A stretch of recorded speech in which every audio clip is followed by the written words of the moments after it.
누구나 심지어 교회 일, 교회에서 맡겨주신 이 하나님의 일을 하는 이 일조차도 너무 막 이제 생각이 많다 보면 예배 드리는 거나 기도하는 거나 찬송하는 게 이 마음이 막 이렇게 소란스러워서 이게 귀에 쏙쏙 들어오지 않을 때가 참 많이 있죠.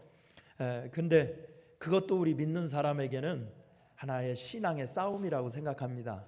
그런 내 생각을 혼란스럽게 하고 또 내 생각을 많게 해서 집중하지 못하게 하고 이런 것들을 예배 시간에 집중해서 예수님께 집중하고 십자가에 집중하고 말씀에 집중하고 은혜 받는 데 집중하고 이렇게 그래서 예배 시간을 통해서 내 복잡했던 심령이 은혜가 임함으로 다시 정리되고 또 명쾌해지고 이렇게 하는 것도 우리 경건의 훈련이라고 생각합니다.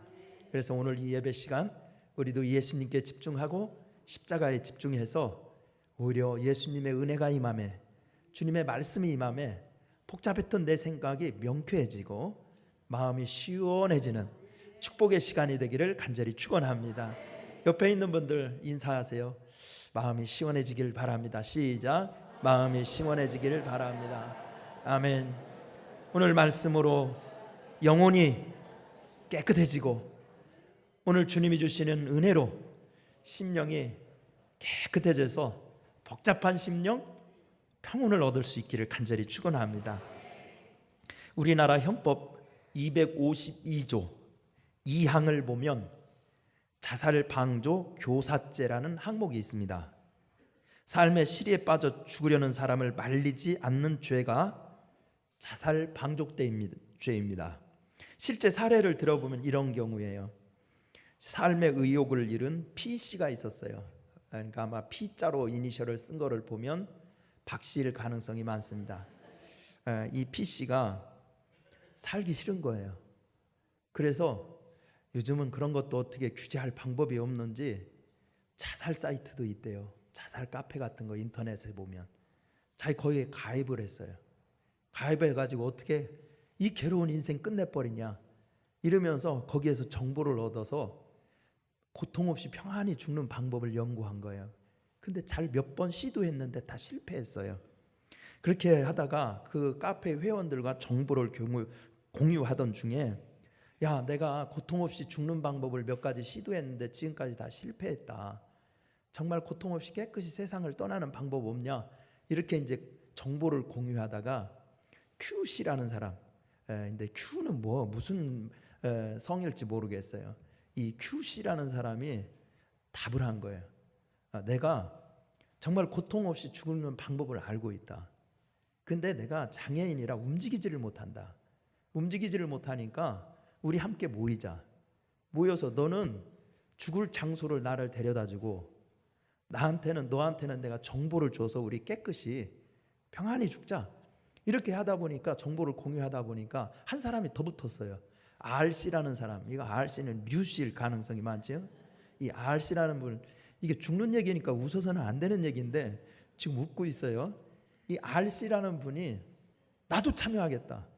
그래가지고 세 사람이 이제 뜻을 모아가지고 모인 거예요. 그래가지고 대관령으로 가가지고 이제 대관령 안에서 차 안에서 이제 세 사람이 시도를 하는데 그 Q씨가 방법을 알고 있다고 그랬죠. 장애인, 움직이지 못하는 장애인. 그 장애인이 어떤 물질 두 가지를 섞여서 거기서 나오는 가스를 흡입하는 방법이에요. 그래가지고 시도를 한 거예요. 세 사람이 차 안에서. 그래가지고 바로 그 장애인이었던 Q씨하고 나중에 가담한 R씨는 사망했어요. 그런데 그 차 안에 앉아 있었던 제일 먼저 문제를 꼬질렀던 이 P씨는 고통을 견디다 못해서 차 밖으로 뛰쳐나와서 살았어요. 그래가지고 나중에 이 사람이 어떻게 자기 스스로 목숨을 건졌지만 법의 심판을 피할 수는 없었습니다. 왜 그러냐면 그 Q씨는 신체적인 장애가 있는 사람을 자살하는 데까지 자기가 태워다 주는데 다 했거든요. 가족 몰래 그것도. 그리고 약품까지 사는데 이런 심부름은 그 사람이 다 했다고 합니다. 이렇게 사람을 죽도록 제공하는 것은 결코 용납할 수 없는 행위다. 그래서 법원은 P씨에게 자살 방조의 책임을 물어서 실형을 선고했습니다. 죽고 싶은 사람에게 삶의 의욕을 복돋아 주기는커녕 오히려 죽음을 부추기거나 도와준다면 그것은 사람으로서 할 일이 아닙니다. 할 짓이 아니에요. 그래서 우리나라 법은 자살을 돕거나 자살의 원인을 제공한 자에게 엄중한 책임을 묻습니다. 그런데 오늘 본문에는 우리가 알고 있는 이런 일반 상식에 반하는 내용이 나옵니다. 예수님께서 가이사랴 빌립보 지방에 가서 문답식 토론을 통해서 예수님이 제자들한테 묻죠. 세상 사람들은 나를 뭐라고 그러지? 여러 가지 대답을, 정보를 주니까 만족해하지 못하셨어요. 그래서 단도직입적으로 제자들한테 묻습니다. 너희는 나를 누구라 하느냐? 그때 베드로가 멋떨어진 대답을 하죠. 마태복음 16장 16절, 주는 그리스도시요 살아계신 하나님의 아들입니다. 이 대답을 들으시고 예수님이 흡족해 하시면서 베드로를 마음껏 축복하십니다. 너는 앞으로 반석이다. 천국 열쇠를 주겠다. 이 반석 위에 교회를 세우겠다. 이런 엄청난 칭찬과 축복을 받습니다. 그리고 나서 오늘 21절을 읽었는데 이때부터라고 기록되어 있어요. 바로 예수님이 그 신앙 고백이 이루어졌던 가이사랴 빌립보에서 그 고백이 이루어진 그때부터 저 정도 제자들이 신앙 고백을 하는 것을 보면 이제 이런 하나님이 보내신 정말 영적인 비밀을 어느 정도 가르치거나 얘기해도 수용할 수 있겠구나라고 예수님이 판단을 한 것이죠. 그래서 21절에서부터 예수님은 뭐라고 그러느냐, 순환 예고라고 그래요. 이걸 십자가에서 달려 돌아갈 것을 예고했다. 그래서 순환 예고, 이게 첫 번째 한 순환 예고예요. 예수님이 제자들에게 한 3번 정도 순환 예고를 하십니다. 그 첫 번째 순환 예고를 합니다. 근데 예수님이 죽어야 하는 이유를 잘 이해하지 못했던 베드로가 막아섭니다. 그럴 수는 없습니다. 예수님이 이 일하기 왕성한 연령대 아닙니까? 이스라엘을 위해서도, 이 이스라엘 민족의 해방을 위해서도 할 일이 얼마 남았는데요. 꽃도 피어보기 전에 33세 젊은이로 죽어야 한다니요. 그런 일은 있을 수 없습니다. 그러시면 안 됩니다. 지금 죽을 때가 아닙니다. 만일 누가 제사장이나 아니면 바리새인들이나 아니면 서기관들이나 그 누구라도 예수님을 건드린다면 내가 용납하지 않을 것입니다 라면서 예수님의 죽음을 막았습니다. 그러자 예수님은 칭찬하기는커녕 사탄아 물러가라, 너는 나를 넘어지게 하는 자도라 하면서 진노하시면서 그를 질책하십니다. 왜 예수님께서는 그 자기를 위한다고 지금 충성하겠다고 나서는 베드로를 질책하면서 이렇게 진노하시는 것일까? 그것은 예수님이 이 말씀을 통해서 우리 신앙생활의 핵심인 우리 모든 성도가 십자가에 집중해야 하고 십자가의 능력을 알아야 하고 십자가를 바라봐야 하는 이유를 설명하는 본문이 여기에 들어있기 때문입니다. 오늘 이 예배를 통해서 우리도 예수님이 진정으로 소원하는, 가장 바라고 바라는 그 신앙의 핵심, 십자가 신앙을 이해할 수 있게 되기를 간절히 축원합니다. 그렇다면 예수님이 그 제자들에게 알려주려고 하는 신앙의 핵심, 십자가 신앙의 내용은 무엇일까? 여러분들과 몇 가지로 찾아봅니다. 첫째로, 십자가가 왜 그렇게 중요하냐면 십자가는 구원의 표대이기 때문에. 뭐기 때문에? 구원의 표대. 21절 함께 읽어보겠습니다. 시작. 이때로부터 예수 그리스도께서 자기가 예루살렘에 올라가 장로들과 대제사장들과 서기관들에게 많은 고난을 받고 죽임을 당하고 제3일에 살아나야 할 것을 제자들에게 비로소 나타내시니. 아멘. 여기 보면 예수님이 왜 베드로에게 화를 내신 것일까? 베드로는 왜 예수님의 죽음을 그렇게 죽어서는 안 된다고 막고 있는 것일까? 그것은 예수님이 지금 말씀하신 자기 죽음, 21절에서 나는 지금 예루살렘에 죽으러 이 상에 오셨다는 거잖아요. 자기 죽음, 다른 말로 예수님의 자기 죽음은 십자가를 얘기하는 거예요. 십자가에 지러 가야 되겠다. 이 십자가의 의미, 죽음의 의미에 대해서 서로 이해가 달랐기 때문에 그렇습니다. 베드로는 예수님께서 그렇게 말하자 베드로도 눈치가 있는 사람이니까 알고 있어요. 아, 맞아. 예수님은 출생 지역이 좀 나빠. 나사렛, 이것은 이스라엘 나라 사람들한테 주목받는 지역이 아니에요. 나사렛은 예루살렘에서 보면 아주 변방이에요. 촌동네예요. 뭐 우리나라 역사에서도 보면 뭐 조선 시대에도 뭐 이북 사람들 뭐 등용 안 시키고 뭐 이런 거 있었잖아요. 이스라엘 사람들도 그런 지역 감정이 심했습니다. 그러니까 나사렛에서 무슨 선한 것이 나겠냐, 오직했으면 그런 말이 나왔겠어요. 그런 데에서 뭐 인물이 하나 나왔다고 그래가지고 온 갈릴리 아니면 온 유대 예루살렘까지 막 시끌벅적하게 이렇게 떠드니까 예루살렘에 있는 사람들은 못마땅했지. 아무도 어떤 듣보잡이 나타나가지고 저렇게 시끄럽게 한대. 그러면서 예수님이 당시 정치적으로 굉장히 견제받고 있다는 것을 알고 있었어요, 베드로도. 그러니까 예수님께서 지금 예루살렘에 올라가서 죽게 될 것이다 라는 말을 했을 때 베드로는 예수의 죽음에 대해서 그런 많은 정치적이고 종교적인 편견에 의해서 예수님이 억울하게 죽음을 당하시게 되었구나 라고 생각한 거예요. 그러니까 베드로는 예수님의 죽음에 대해서 어느 정도 해석만 한 거냐면 예수의 죽음은 모함이다. 어떤 모함? 정치적인 미움이다. 사람은 그냥 저 촌동네 사람이라고 인정해 주지 않고 그랬던 이 유대인들의 나쁜 짓이다. 그런 일이라면 내가 나서야지. 세상에 이렇게 불공평한 일이 어디 있어? 촌동네 사람이라고 말해 사람을 무시해? 이렇게 이해하고 있었던 거예요. 근데 예수님께서 지금 자기 죽음을 설명하는 것은 정치적인 죽음이라고 설명하고 있지를 않습니다. 예수님의 죽음을 한마디로 얘기하면 지금 복음서에서 예수님은 왜 죽는다는 거예요? 정치적인 희생양이 되어서 죽는다는 게 아니라는 거예요. 예수님이 정치혁명으로 하려고 오신 분이 아니잖아요. 예수님의 죽음을 성경에서 한마디로 설명하는 것은 대속적 죽음이라는 거예요. 무슨 죽음? 대속적 죽음.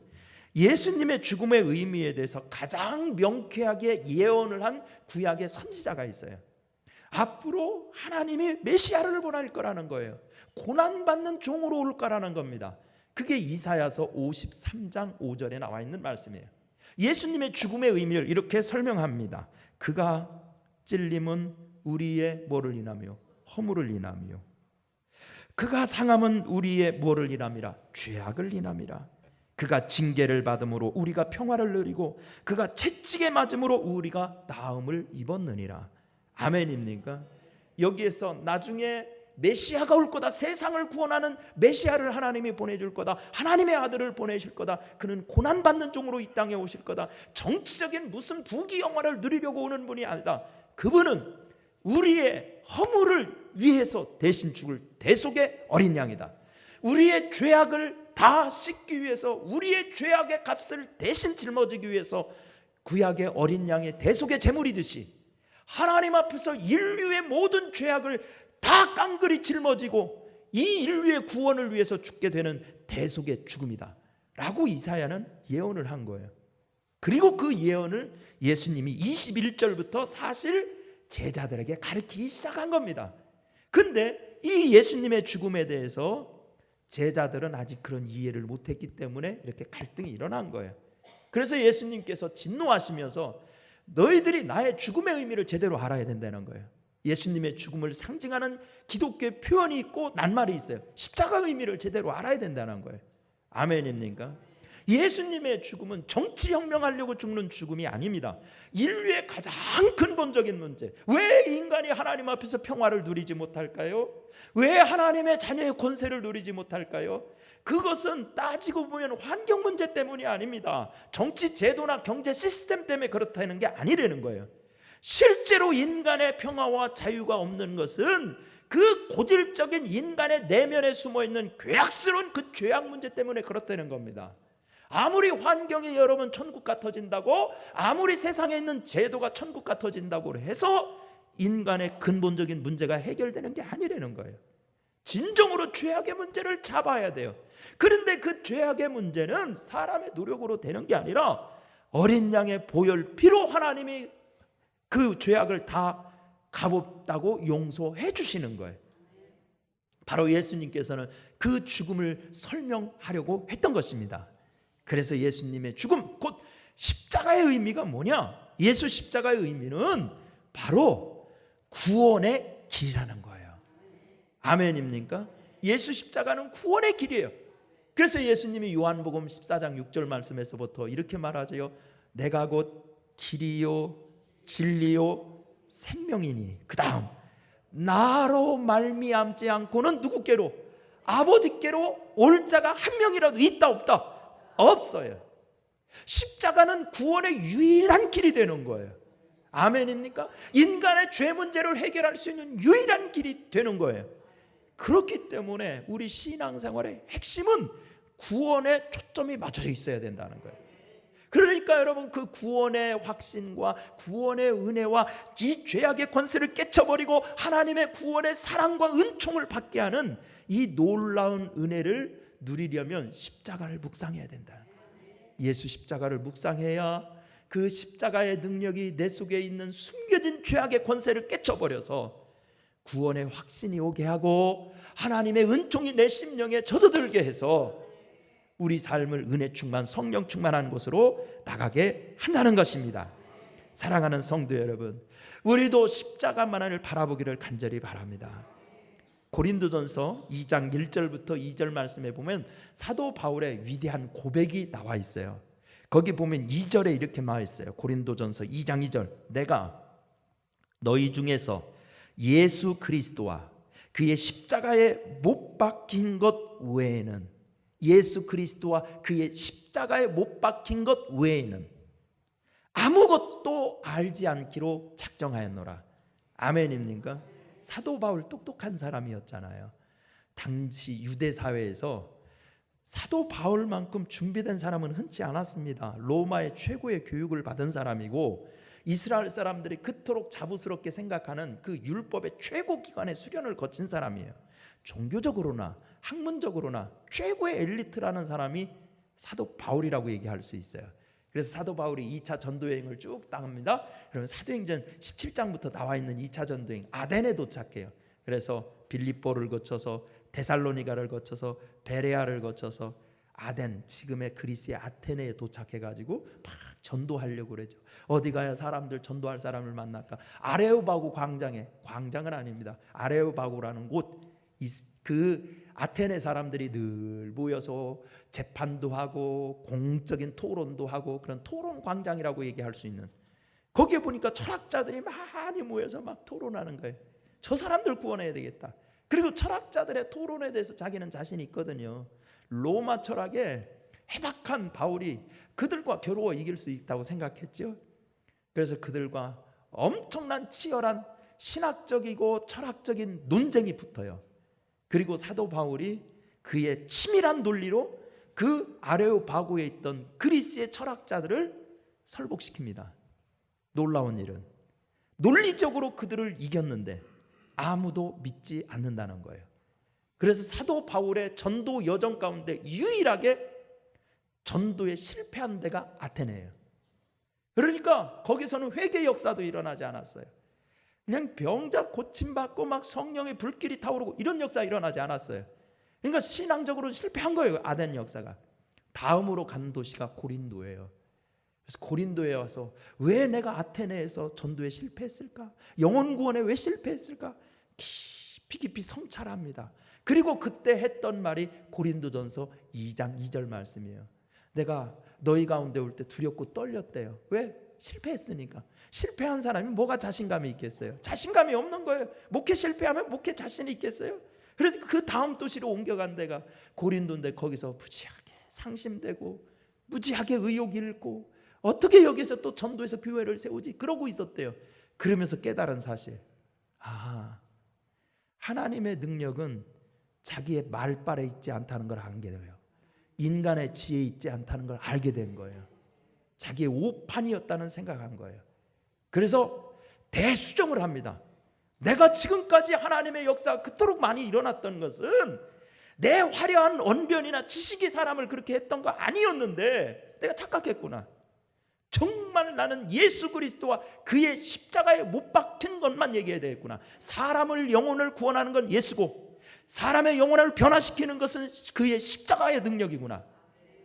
그래서 십자가의 사람으로 변화된 전기가 일어나는 게 고린도전도예요. 여러분 십자가만 붙들으시기를 간절히 바랍니다. 십자가를 묵상하면 구원의 은혜가 임한 줄 믿습니다. 십자가를 붙들면 구원의 이 은혜가 그 십자가의 줄기를 타고 우리 삶에 찾아와서 구원의 확신을 주며 너는 내 아들이라 하나님이 우리에게 위로를 주시는 은혜도 누리게 될 줄 믿습니다. 이 사순절 기간 동안에 우리도 우리 신앙이 곁길로 가지 않은 일을 한번 성찰하면서 십자가를 묵상하고 예수를 바라보고 그 죄악의 권세를 깨뜨려버리고 구원의 능력이 되시는 예수 십자가의 은혜가 임하기를 간절히 축원합니다. 두 번째, 예수님께서는 왜 그렇게 십자가 문제를 중요하게 생각하셨을까요? 두 번째, 십자가는 승리의 표대라는 것입니다. 십자가는 무엇은 표대? 승리. 십자가 붙들면 승리를 할 수 있어요. 십자가 붙들면 구원의 능력이 임할 수 있어요. 십자가 붙들면 승리의 역사가 일어날 수 있어요. 27절 한번 같이 읽어봅니다. 시작. 인자가 아버지의 영광으로 그 천사들과 함께 오리니 그때에 각 사람이 행한 대로 갚으리라. 인자가 어느 때가 온대요? 아버지의 영광으로 천사들과 함께 다시 오신다, 재림하신다. 최후 심판을 얘기하는 거예요. 맞죠? 최후 심판 때가 있다는 겁니다. 최후 심판. 그 최후 심판 때는요, 뭐를 하느냐? 심판이니까 두 가지 심판을 한다는 거예요. 하나는 불심판, 하나는 물심판. 불심판은 구원받느냐 아니면 멸망받느냐, 이 심판이에요. 불심판은 곧 천국 가느냐 지옥 가느냐, 이 영생에 관한 심판이 불심판이에요. 물심판은 상급 심판이에요. 여러분 예수 믿는 사람들은요 두 가지 심판 중에서 하나는 면제받아요. 불심판. 예수 믿으면은요 불심판을 면제받아요. 예수 공로로 우리는 하나님의 백성이 된 거고 천국 가게 해주십니다. 아멘입니다. 그런데 예수 믿는 사람들도 심판은 한 가지 받아요. 상급 심판은 받습니다. 아멘입니까? 상급 심판은 받아요. 그래서 우리가 천국에서 하나님의 어떤 상급을 받느냐, 그건 충성의 열매를 맺게 하는 상급이에요. 근데 여기서 보니까 최후 심판 때는 하나님이 그렇게 한다는 거예요. 그래서 승리의 면류관을 줄 사람이 누구고 책망의 매를 맞아야 될 사람이 누구고, 이거 다 명명백객이 그런 때가 올 것이라는 겁니다. 그래서 예수님이 재림하는 때, 최후 심판의 때, 이거를 우리 감리교 교리적 선언이 8개 있어요. 8개 중에서 제일 마지막이 뭐냐? 우리는 의의 최후 승리를 믿노라. 아멘입니까? 이 감리교 신앙의 핵심 뼈대예요. 8번째, 우리는 뭐의 승리? 의의 최후 승리를 믿노라. 아멘입니까? 여러분 여기 하나님의 나라에 지금 이 땅에서 사는 거 별거 아닙니다. 주님 오셨을 때 우리가 승리할 수 있어야 되는 거예요. 아멘입니까? 근데 오늘 본문에서 예수님이 하는 지금 전체 맥락은 그런 거예요. 최후 심판의 자리에서 승리의 면류관을 받을 수 있는 거 뭘로 받겠냐는 겁니다. 뭘로? 십자가 붙들고 있으면 최후 심판 때 승리의 면류관 받느니 확신을 가지라는 거예요. 겁낼 필요 없어요. 두려워할 필요 없어요. 십자가 붙들고 가면 여러분 주님이 지금 오신다고 하더라도, 지금 재림하신다고 하여도 우리는 승리의 면류관을 받을 수 있다는 겁니다. 그래서 우리 찬송가 150장 찬송이 뭔가 한번 보세요. 우리 신앙생활에서 십자가의 의미를 얼마나 멋들어지게 여러분 시적으로 표시한 겁니까? 150장. 갈보리산 위에 십자가 섰으니 주가 고난을 당한 표라. 십자가를 내가 사랑함은 주가 보혈을 흘림이라. 그 다음 후렴에 보면 최후 승리를 얻기까지, 그 다음 주의 십자가 사랑하리, 그리고 빛난 면류관 받기까지. 험한 십자가 뭐 하겠네? 붙들겠네. 십자가는 최후 승리를 얻게 하는 능력이 그 속에 있어요. 우리 1903년경에요 영국에 가면 웨일즈 지방이 있죠. 그러니까 영국이 연방이잖아요. 그래서 잉글랜드, 스코틀랜드, 웨일즈, 그 다음에 북아일랜드, 이 4개 연방이잖아요. 그래서 여러분 월드컵 같은 데 하면 잉글랜드는 뭐냐, 스코틀랜드는 뭐냐, 웨일즈는 뭐냐, 막 이런 나라를 다 이름을 바꿔서 나오잖아요, 지네들. 근데 그 웨일즈 지방에 1903년도에 일어났던 그 이반 로버츠를 통해서 일어났던 부흥운동은 1900년도 초잖아. 그때가 세계 기독교 교회의 영적 부흥을 일으켰던 용광로가 됐던 거예요. 우리 1907년에 평양에서 대부흥이 일어났죠. 뭐 우리 막 그 100주년 막 평양 대부흥회 100주년 행사도 하고 그랬잖아요. 그렇죠? 2007년에 다 까먹으셨나 봐요. 그래서 뭐 길선주 목사님이 막 어떻게 하고 막 이런 얘기 하잖아요.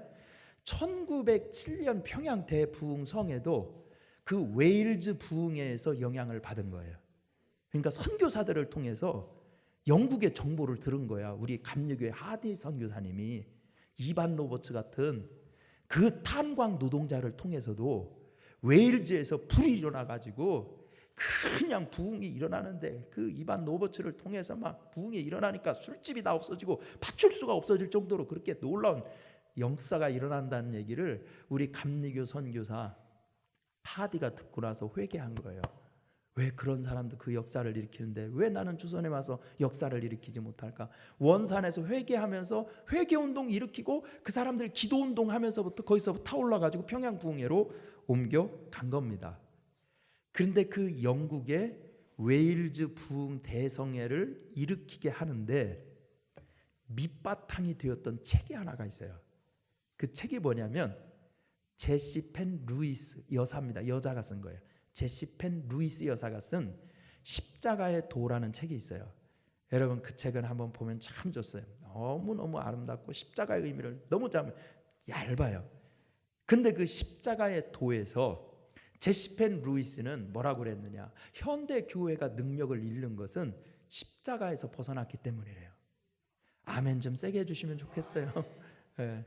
현대 교회가 진짜 영적 능력, 이 영적 능력, 사람의 영혼을 변화시키는 영적 능력을 이루는 것은 십자가의 중심에서 벗어났기 때문이다 얘기하면서 십자가의 능력을 4가지로 정리를 해요.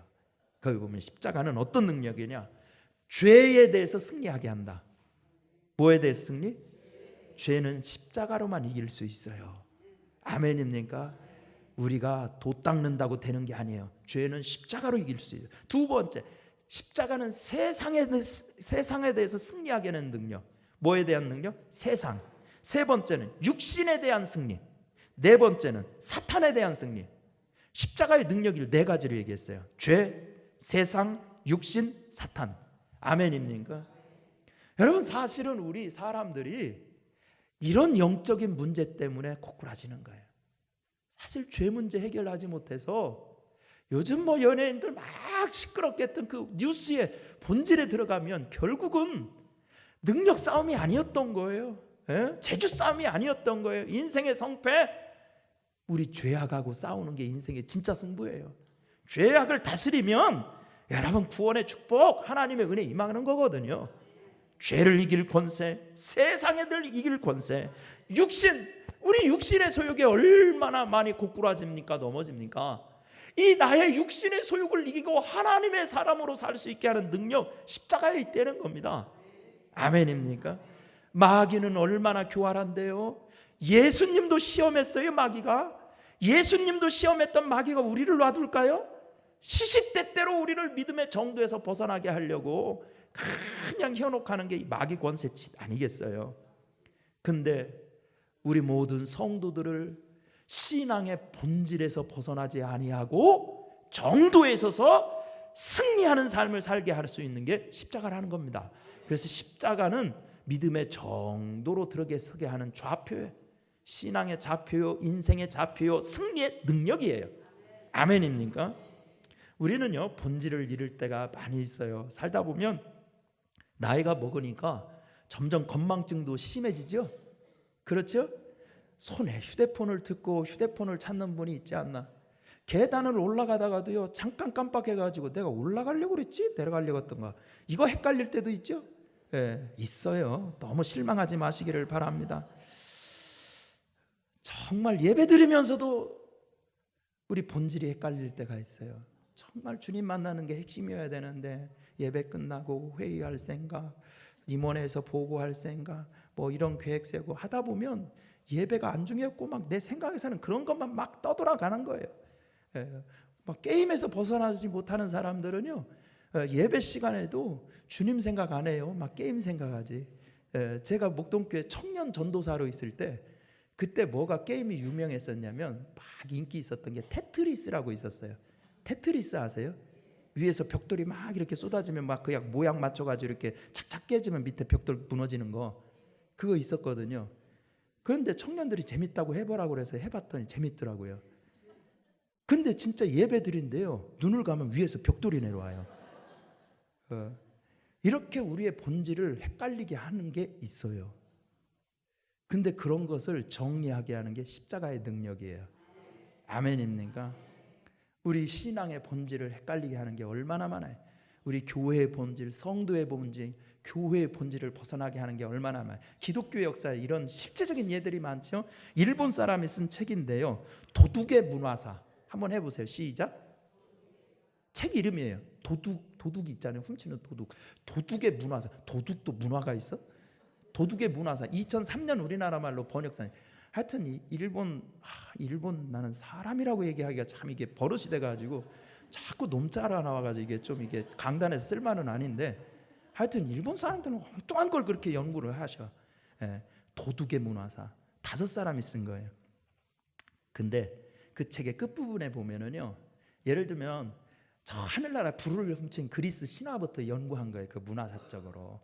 그러면서 기독교 중세 때 있었던 성물 훔치는 도둑, 그 역사를 하는 거예요. 그게 역사에서 그걸 쭉 써놨어요. 왜냐하면 루터가 종교개혁 일으킨 것 중에 하나도 뭐냐면 성물 숭배가 너무 극심한 거예요. 당시 기독교가.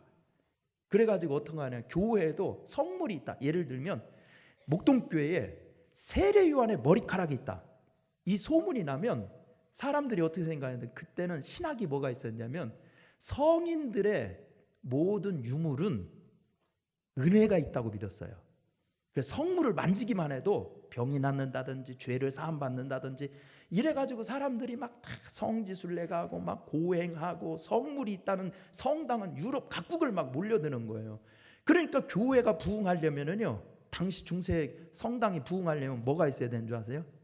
성물이 있으면 끝나는 거예요. 그냥 세례 요한의 손이 있었다, 뼈다귀 있었다, 그러면 거기는 끝나요. 왜요? 다 몰려드니까. 몰려와서 성도들 거기 헌금하고 그것 좀 한번 입 맞춰 보려고 막 그러니까. 그러다 보니까는요, 어느 정도 심했냐면, 예를 들면 우리 토마스 아퀴나스라는 중세 유명한 신학자 있잖아요. 모든 기독교 철학을 정말 집대성한 사람이 토마스 아퀴나스잖아요. 토마스 아퀴나스가 1274년에 죽었어요. 죽어가지고요, 이 토마스 아퀴나스라는 성인인데 이 유해를 어떻게 해야 되냐 이거예요. 그러니까 막 이 유해는 필요한 데가 너무 많고, 그래가지고요 삶아가지고 다 뼈를 분해한 다음에 뼈를 다 나눈 거예요. 이 교회 좀 가져가고 저 교회 가져가고. 그러다 보니까 그때는 뭐가 제일 중요하냐, 교회가 뭐가 제일 있어야 좋다고요? 성인들의 유물. 그러니까 어느 정도 심했냐면 천년경에는요, 성 로말도스라는 사람이 있었어요. 이 로말도스는 막 당대에도 살아있는데 성인이라는 명성이 온 기독교 세계에 퍼졌던 사람이에요. 그러니까 이 로말도스가 수도하는 그 수도에 있는 그 도시 사람들이 어떻게 생각했냐면, 저분 죽으면 서로 저거 유해 뺏어가려고 난리가 아닐 테니까 죽기 전에 우리가 죽여가지고서는 그래가지고 성당에 안치해 놓자, 그런 일까지 있었어요. 그래서 중세 성업 중인 것 중에 하나가 뭐냐면 유물 도둑꾼. 그래서 수도사들 중에서도 전문으로 그것만 훈련받은 수도사가 있었대요. 그래서 어느 수도원에 유명한 누구의 성인의 유물이 있었다 그러면 그걸 훔쳐오도록 수도사 어린 시절부터 그걸 배우는 거예요. 그런 수도사가 있을 정도였대요. 도둑의 문화사에 나오는 실제 역사 이야기입니다. 그리고 우리 기독교 실제 있었던 이야기들이에요. 뭔 얘기를 하려고 그러는가요? 본질이 빗나갔네요. 맞죠? 교회의 여러분 본질은 그게 아니잖아요. 성인의 유물이 아니고 사람 뼈다귀가 아니고 머리카락이 아니고 십자가잖아요. 아멘입니까? 십자가는 그래서 표대가 되는 거야. 길을 잃지 않도록. 십자가 바라봐야 우리 신앙의 본질을 잃지 않아요. 죄악을 싸워 이길 수 있어요. 십자가 능력 붙들고 사탄 이길 수 있어요. 여러분 그런 은혜 생활하기를 축원합니다. 마지막 세 번째, 십자가는 뭐냐? 사명의 표대예요. 시작. 사명의 표대. 자, 23절 같이 읽어보겠습니다. 시작. 예수께서 돌이키시며 베드로에게 이르시되 사탄아 내 뒤로 물러가라. 너는 나를 넘어지게 하는 자로다. 내가 하나님의 일을 생각하지 아니하고 도리어 뭐를? 사람의 일을 생각하라. 간단하게 요약하면 예수 십자가에 붙들어야 사람 일에 헷갈리지 않는데요, 하나님 일을 할 수 있게 된다는 거예요. 하나님 일 한다고 암만 목사 한 수 받았어도요, 사람 일 할 수 있는 거예요. 우리가 교회에서 직분 받고 뭐 장로, 권사, 집사 다 하나님 일 하라고 직분 받았어도 그게 진짜 뭐가 하나님의 일인지 사람의 일인지 분간 못 해가지고 할 수 있다는 거예요. 근데 그거를 분간하게 하는 게 십자가예요. 십자가 붙들면 하나님의 일을 분별해서 그 하나님의 사명에 충성할 수 있게 해요. 그래서 하나님 앞에 인정받게 해요. 그러면 하나님의 일이 뭐냐 도대체? 사람의 일이 뭐고 하나님의 일이 뭐냐? 그거를 예수님이 24절 말씀부터 설명했어요. 이에 예수께서 제자들에게 이르실 때 누구든지 나를 따라오려거든 뭐? 자기를 부인하는 게 하나님의 일이에요. 그 다음에 또 뒤에 뭐라고 했어요? 자기 십자가를 지는 게 하나님의 일이에요. 간단해요. 자기를 부인하는 거가 하나님의 일이에요. 뭐 사업 많이 하는 게 하나님의 일 아니에요. 자기 부인하는 거, 자기 부인한다는 건 돛 닦는다는 얘기가 아니라 내가 주인 되는 것을 내려놓고 예수님이 주인으로 모시는 걸 자기 부인이라고 그래요. 그게 하나님의 일이야. 그만만 잘해도 우리 하나님의 일, 다 하나님의 일을 하는 사람들이야. 아멘입니까?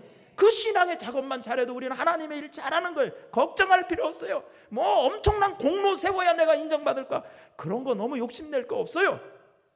우리가 자기 부인만 잘해도 내가 주인 삼으려던 그 사고방식 뜯어고치고 주님이 내 삶의 주인이라고 고백하는 삶만 잘 실천해도 하나님의 일이야.